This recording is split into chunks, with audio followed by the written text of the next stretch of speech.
예전 모습으로 돌아가고 싶어가지고요. 이때가 한 48? 이쁘다는 소리만 들었어요. 결국 하루 종일 굶다가 1인분도 아닌 칼국수 곱빼기로 세상을 얻은 듯한 시간을 만끽 중인 영숙 씨. 씹지도 않고 후루룩 면을 넘기니 칼국수 곱빼기가 금방 사라졌습니다. 이거는 이제 평상시에 소화가 안 돼서 항상 상비약으로 이제 해놨다가 이제 제가 그냥 먹곤 하죠. 진짜 안 아파본 사람은 모를 거예요. 겪어봐야 알지. 너무 힘들어요. 만성 소화불량 있으시군요.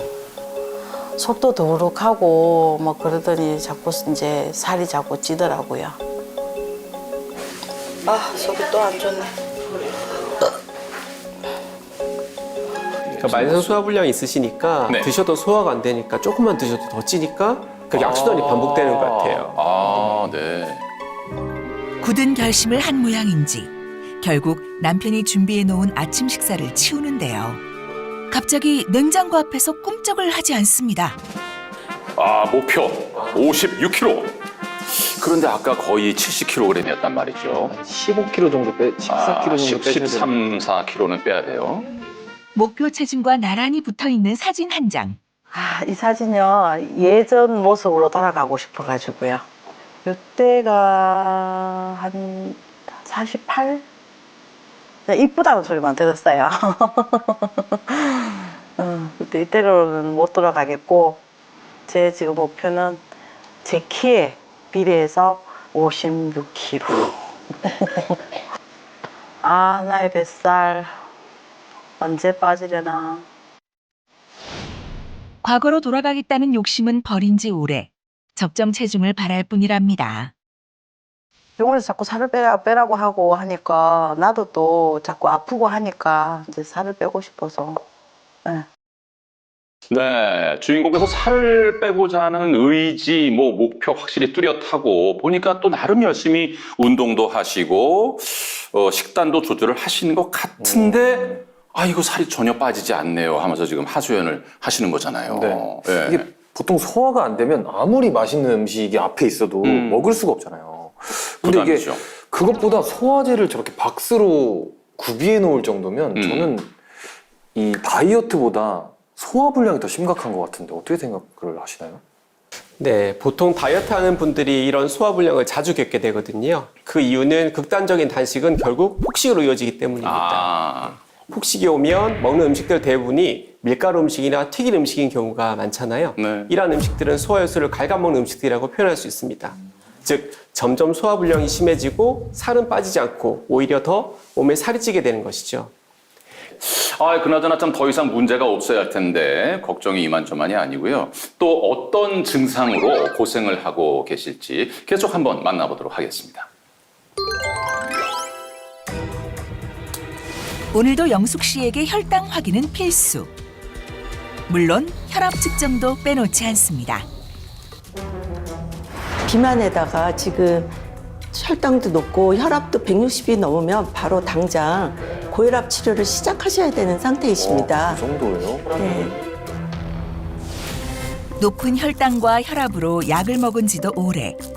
언제쯤 이 고통이 끝날 수 있을까 생각하다가도 더 이상 문제만 없길 바랄 때도 있다고 합니다. 자, 여기 또 어디입니까?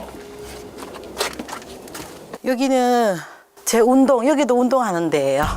운동하는 곳이라더니 앉아서 뭔가를 조립만 하는데요. 색소폰입니다.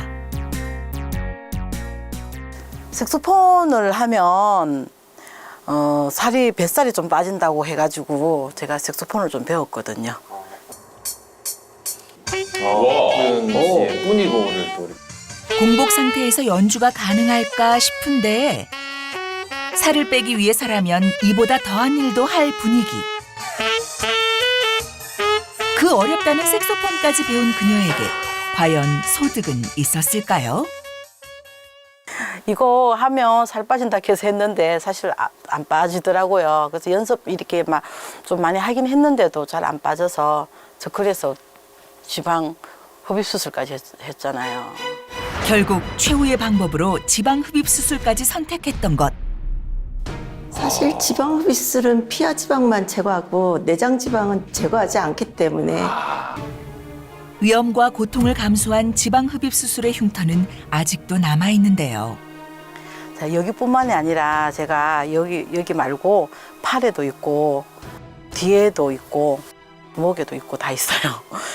근데 처음에는 효과가 있었는데 그것도 한 뭐 1, 2년 지나니까 다시 원상태가 되더라고요.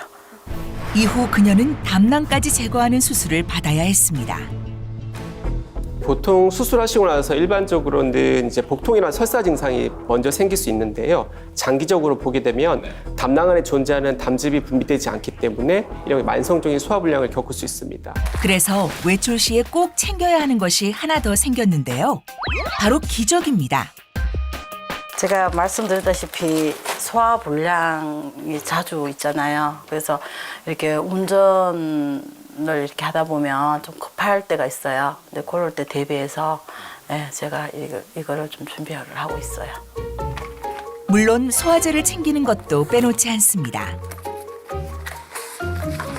이렇게 소화제와 기저귀까지 챙겨 어디를 가는 걸까요? 제작진도 동행에 나섰습니다. 예전에 살 때는 그 배달 음식을 참 많이 먹었거든요. 여기는 지금 사는 곳에는 이제 신랑이 내 건강 생각해가지고 일부러 외진 곳으로 이제 이사를 왔어요. 그래서 배달 음식 이런 게 안 돼요.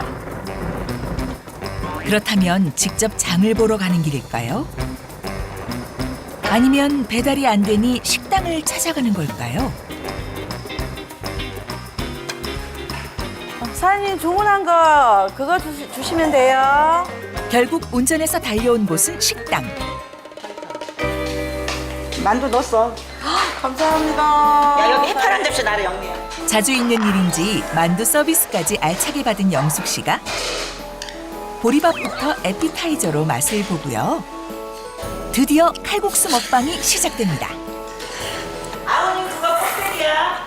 네, 감사합니다. 잘 먹겠습니다. 결국 하루 종일 굶다가 1인분도 아닌 칼국수 곱빼기로 세상을 얻은 듯한 시간을 만끽 중인 영숙 씨. 씹지도 않고 후루룩 면을 넘기니 칼국수 곱빼기가 금방 사라졌습니다. 그리고 후식은 언제나 소화제. 갑자기 많은 양을 급하게 먹으니 소화가 안 되는 건 당연한 일인지도 모르겠습니다. 원래 또 칼국수를 또 좋아하고 급하게 먹는 편이에요. 근데 그런 데다가 또 폭식을 하다 보니까 소화가 좀 안 되고. 결국 그 먹고 싶었던 음식을 참지 못하고 결국 칼국수를 아주 맛있게 그것도 멀리 드셨는데 운전해가지고 가셔서. 이런 경우를 우프다고 하죠. 아, 네.